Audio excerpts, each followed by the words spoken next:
So Sheldon really woke up one morning and decided to question the entire universe before breakfast.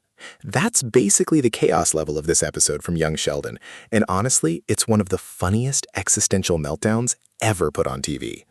Everything starts like a normal morning, until Sheldon suddenly refuses to go to school because, according to him, nothing is real. Not homework, not time, not reality itself. George tries classic dad logic. Get up and get dressed. But Sheldon instantly hits him with, maybe I'm already dressed. Maybe reality itself is fake.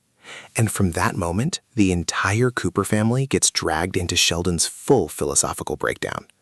What makes this episode so good is how every character reacts differently to Sheldon spiraling into an existential crisis. George just wants his son out the door. Mary looks deeply concerned for his soul. Missy thinks he's being ridiculous. And Meemaw? She walks in like absolute chaos. Her motivational speech somehow turns into a story about accidentally licking a hallucinogenic frog in the Amazon, which honestly feels perfectly on brand for her. The writing in this episode is genius because it mixes deep philosophical ideas with non-stop comedy without ever losing Sheldon's personality. One minute he's questioning whether numbers are even real. The next minute he's debating time, existence, and Shakespeare like a tiny overthinking professor trapped in a kid's body. And somehow, every line lands perfectly. That's the magic of Young Sheldon.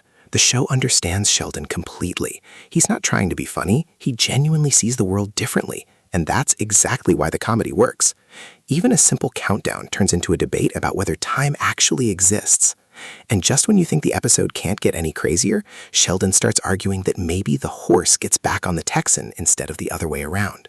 At that point, this isn't even a normal sitcom anymore. It's basically a live-streamed existential crisis with a laugh track. But underneath all the jokes, the episode is surprisingly smart.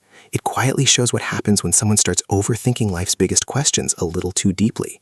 And the wild part is, you start laughing at Sheldon, then 5 minutes later you're sitting there like, wait, what if he actually has a point?